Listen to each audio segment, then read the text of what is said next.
El sector de la construcción suena a algo de toda la vida, ¿verdad?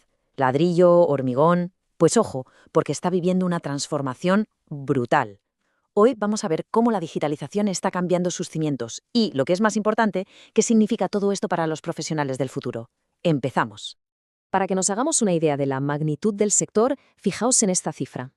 En 2008, justo antes de la gran crisis financiera, la construcción en España daba trabajo a 2,5 millones de personas. Una fuerza laboral, vamos, inmensa.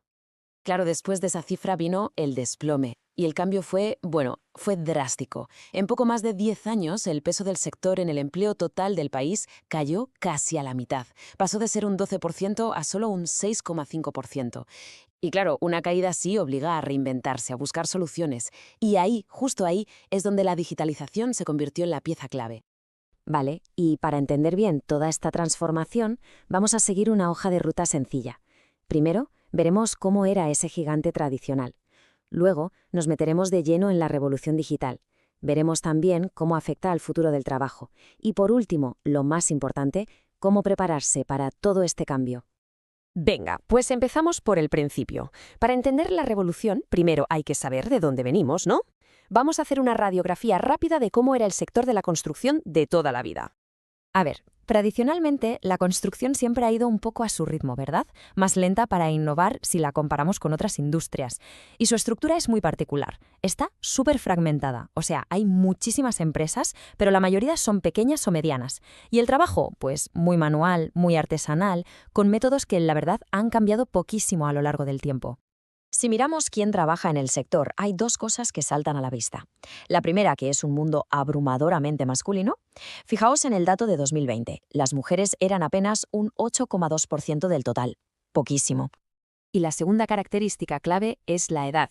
El sector está envejecido. Solo un 8,4% de la gente que trabaja en construcción es joven. Y esto, claro, es un problemón.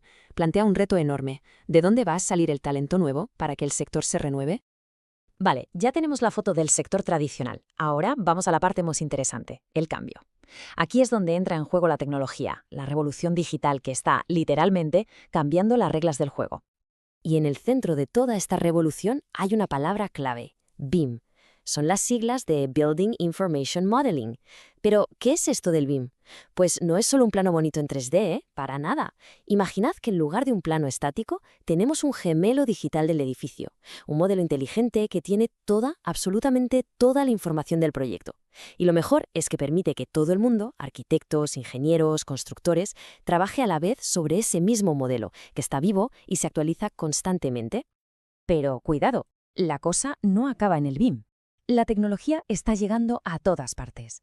Desde el propio modelado claro, hasta aplicaciones para coordinar equipos, pasando por nuevas técnicas para los oficios de siempre, maquinaria que se automatiza y, como no, nuevos materiales mucho más sostenibles y eficientes. O sea, afecta a toda la cadena de valor. Vale, todo esto suena muy bien, pero ¿cómo de implantado está realmente? Bueno, hay que ser sinceros. La adopción todavía está empezando. Para que nos hagamos una idea, en 2018 solo el 0,6%, un 0,6% de la inversión pública lo exigía.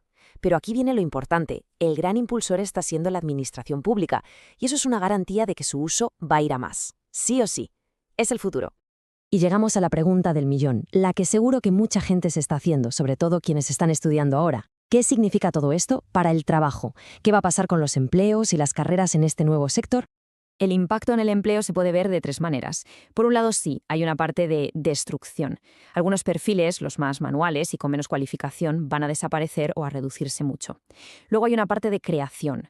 Van a surgir trabajos que antes no existían, especialistas en BIM, en sostenibilidad, en industrialización. Pero la tendencia más grande, la que de verdad lo va a cambiar todo, es la del cambio. ¿Qué significa esto? Pues que la mayoría de los trabajos que ya existen se van a transformar. Habrá que recualificarse, aprender a usar nuevas herramientas, adaptarse, vaya. Esta idea lo resume todo a la perfección. Vamos hacia un sector con trabajos menos intensivos en número, pero mucho más intensivos en calidad, sobre todo en cualificación profesional. En otras palabras, el futuro no necesitará tantos trabajadores, pero los que necesite tendrán que estar mucho, mucho más preparados. El foco pasa de la cantidad a la calidad. Muy bien, y con este panorama llegamos a la parte final, a lo práctico. Si el futuro va por ahí, ¿Qué hay que hacer para estar preparado? ¿Cuáles son las claves para no quedarse atrás? Pues parece que hay dos cosas que son fundamentales. La primera es una mezcla curiosa: especialización y versatilidad. O sea, ser un crack en lo tuyo, pero a la vez ser lo suficientemente flexible para trabajar con otras personas en entornos digitales. Y el segundo pilar, claro, es la cualificación. Tener certificaciones que demuestren que de verdad sabes hacer las cosas. Es lo que va a dar confianza a las empresas. Así que al final la conclusión es bastante clara. Saber de herramientas digitales ya no es un extra, es la base de todo. El sector va a buscar profesionales que se muevan como pez en el agua con la tecnología. Y no solo eso, va a empezar a fichar a gente de otros mundos, del sector tecnológico, del industrial. Las fronteras entre un sector y otras se están borrando por completo. En fin, la transformación no es algo que va a venir, es que ya está aquí. La construcción del futuro no se hará solo con ladrillos y hormigón, sino también con datos, con colaboración y con mucha tecnología. Y la pregunta final, la que nos tenemos que hacer es: ¿estamos listos para construir ese futuro? Porque desde luego la oportunidad para quienes quieran subirse a esta ola es gigantesca.